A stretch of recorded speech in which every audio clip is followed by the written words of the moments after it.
Ok.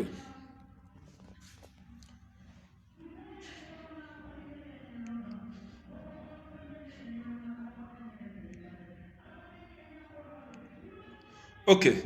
Salam alaikum, salam alaikum, salam alaikum. Balma maliyan an b'aw fo dante foli hali bi an n'aw denkɛ a n'aw balimakɛ dɔ commandant Mete ka bɔ fo faaba yɛrɛ kɔnɔna na Bamako yan nɔ. Irizan. An balimakɛ Kati 24, an balimakɛ Kati 24 u bɔra ka agresser sisan Mopti kɔnɔna na an balimakɛ Kati 24 Irizan an balimakɛ Kati 24 u bɔra ka agresser Mopti sisan an bɛ yɔrɔ min a filɛ nin ye Mopti commissariat de police la. Kati 24 jɔn de y'a agresser saninga mercredi passé sisan mercredi mun tɛmɛna Kati 24 Amadu Cɛba Mopti fantanw ye ci bila ma.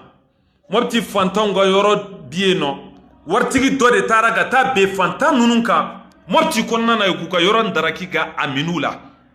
Mopti fantan ninnu u ye ci bila Kati 24 ma ko n'a y'a sɔrɔ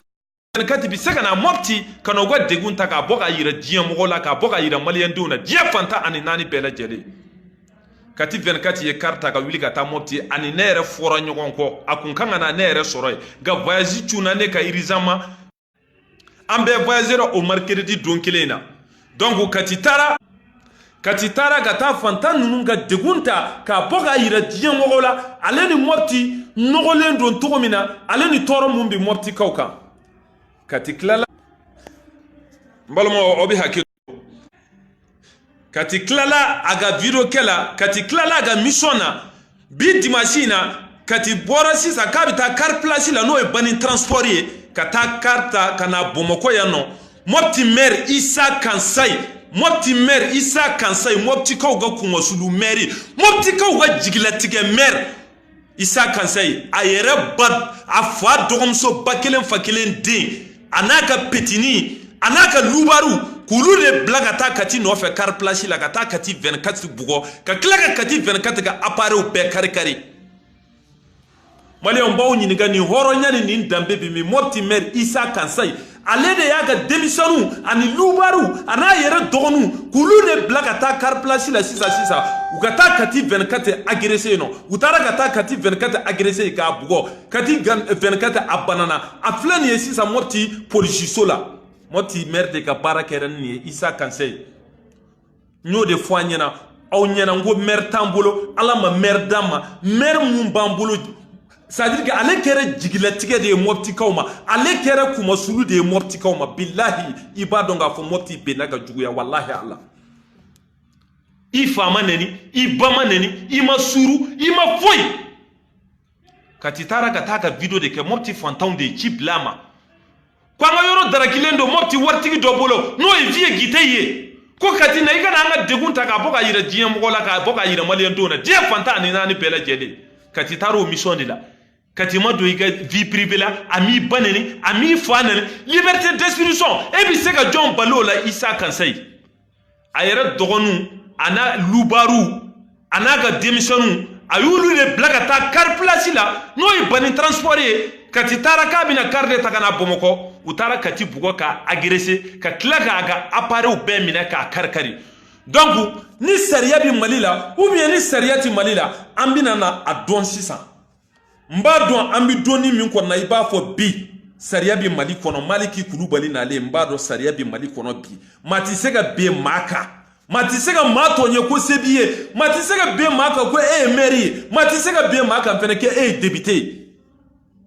An bɛ yɔrɔnin mun na sisan Kati filɛ nin Mopti commissariat de police la a taara ka taa ka déclaration kɛ u y'a bugɔ k'a bana ka tila k'a ka appareil bɛɛ minɛ k'u kari. Mopti maire de ye nin kɛ Isa Kansayi. N'o y'o de fɔ aw ɲɛna maliyɛnw n ko Isa Kansayi a juguya tɛ wallahi Isa Kansayi a ti Mopti maire mérité wallahi Allah. Yani i k'a fɔ i bɛ taa ko centenaire kɛ Mopti ko Mopti ye san 100 sɔrɔ ka taa ZD lumière de louer $50,000 pour 45 jours. Mopti mago bi ɲɛnajɛ la bi wa? Mopti mago bi kulonkɛ la bi wa? joni de bi bona moti centre ko 24 heures sur 24 heures fami yoro mi sisa gamen ni mer mu ala ya dama no Isa Kansaye ale mer kulonkela de balani yan fede djembe yan fede dinadi yan fede amurtikan ko labi amurtikan on mago bi basigi de labi on mago bi duaw de labi Isa Kansaye anana moti konana kan niveau kele 3 ans afle ne 3 ans afle ne 3 ans de konana 1 mètre de kan niveau ama sigi moti konana mali on baw nyiniga 1 mètre de kan niveau billahi Isa Kansaye ama sigi moti konana ye war munta no 50 millions ka to do ni zide limer fuina ka to do ni mana kola ikumise kata 1 mètre kan niveau glanayo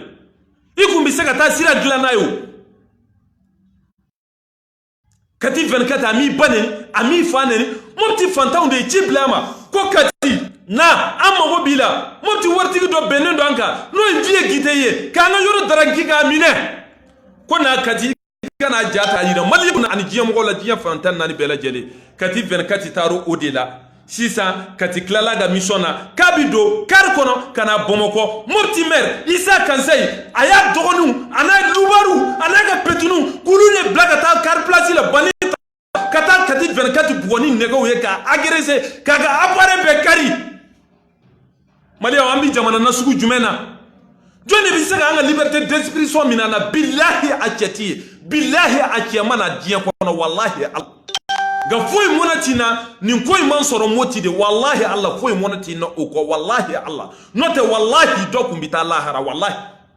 katimo banen amma fanen amma do wasirala ni riya fos ne dalen bi yerla Isa Kansaye ga fo barake ne dalen bi yerla ka fo ko tiya bi bolo asiri gi yera dogonu ben kat agressé car place la wa ko de dibité o nya dimide do bara juman ke mopti nyafo mopti ma delika jigilatige mer soroka temeka mopti ma delika kuma sulu mer soroka temeka Isa Kansaye mopti ma delika mer kolon soroka temeka a compétence tila a capacité tila a don tila ni rien foi mali ambo a wari akumiseka kan niveau segna e mopti akumiseka sira glana e mopti yoro munu imbiye ibito yoro de furan sosoni dimogo bina nyini ka buna harama deun faka mopti be dalen do palila ambalmake 24 soutien total ambalmake Amadou Thiaba 24 soutien total wallahi foi monati nakati billahi ni man soro moti nin ku masabi wallahi nti sa tuguni wallahi suma wallahi ganti sa ya mbita moti na ala ni kira jena nai ere merito ere bi yera dogoni iga fami mo ani lubaru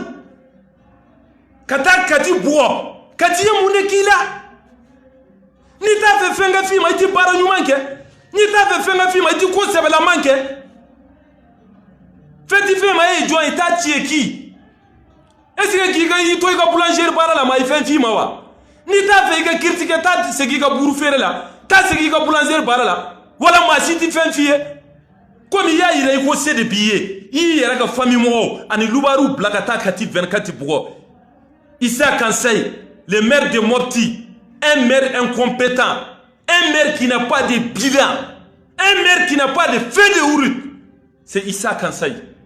Comme il y a sebiye, setiye, sebiye aladi, ambi sigi ka mali justice kono, ambi sigi ka mali sariya bon kono. Na ya soro, mogo do bi se ka ta be mogo do kan tin fu ka bom, ka mo fo ikila ko sebiye ko parce que maire ibina na donga fo Isa Kansaye. Wallahi setiye sebi aladi. Nyafe eti meri yere de billahi Allah.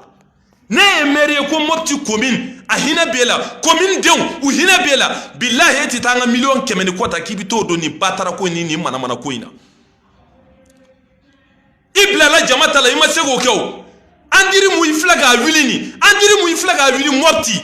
Na valeur bita million jolila. Iya warbomi. Ibla la jamata la ima sego kew ga iflagi yera take andiri mu iflaga jo bafona iflaga andiri mu jo bafona Isa Kansaye na warbita million jolila ya warbomi iblala jama tala iblala commune urbaine de Mopti population tala ima se ko ke ga yera ta ifla ga keni maire zone shoni kala to ko wera bala zone ko wa zone e ko ke tara hiji itara kaba munu itara madina itara safan marwa ibi muna Mopti maire la 10% mine ibi muna Mopti maire la isa kan say 10% mine ngore la naw ko ya alhaji ne sigilen bi yele de ko abi ket tabal banko di jigla teke ko di yena quoi mami ko tara hiji ko ni tara hiji est ce que daka nga du mana ko la wa est ce que daka nga do yuruku la wa est ce que daka nga do bengani na wa ge tara hiji bi muna meri na shuyeni koy beta kalama wa ga isa yi take atotora alata komi yi yɛrɛ ka famille mɔgɔw u bila ka taa kati agressé car place la ani lubaru ka kati bugɔ k'a bana ka tila k'a ka appareil bɛɛ minɛ k'a kari isa ni sariya bɛ Mali kɔnɔ ni sariya ti Mali kɔnɔ an bɛ na dɔn nka billahi foyi mɔnɛ ti na kati bugɔra k'a sɔrɔ n ti moti wallahi o mɔnɛ de bɛ na wallahi an bɛ dugu in na o an bɛ ɲɔgɔn dɔn dugu in na o kati soutien total kati 24 soutien total Mopti fantanw de kati wele deuxième bateau fiyew a yoro in filɛ nin ye a ka ca ni 28 hectares ye maa kelen de taara nin minɛ ko vie gite ka fantanw daraki ka b'u ka yɔrɔ la olu de ye ji bila kati 24 ma ko kati na degun mun b'an kan ala kama i k'a ta k'a bɔ ka yira maliyɛn denw na i k'a ta k'a bɔ ka yira diɲɛ mɔgɔw la diɲɛ fantan ni naani bɛɛ lajɛlen ala nana kɛ voyage cunna ne kan ne ni kati an fɔra ɲɔgɔn kɔ kati taara ka to video de kɛ ale ni nɔgɔ ani ji toli mun bi Mopti ale ni foncé toli mun bi Mopti a taara k'olu fɛnɛ video kɛ Isa Kansa y'o video de kuma mɛn kuma min na a ka sɔrɔ k'a yɛrɛ dɔgɔnin ani lubaru bila ka taa car place la ko ka taa kati 24 agressé Mopti maire maliyɛnw b'aw ɲininka est ce que nin ye maire ka baara ye maliyɛnw b'aw ɲininka est ce que nin ye responsable ka baara ye responsable mun b'a yɛrɛ dɔn est ce que nin y'o ka baara ye o kan ka nin kɛ ou bien e fɛnɛ ye mɔgɔw bugɔ ka taa kati agressé o de bɛ na fɛn kati ka activiste dabila ou bien o de bɛ na dénonceli dabila wa ayi non i ta ti téléphone nin ye an dabara i ta tɛ an dati maa ka valise ye k'i bɛ tile k'a la k'a sɔgɔ an ka forfait maa t'a ta k'a d'a ma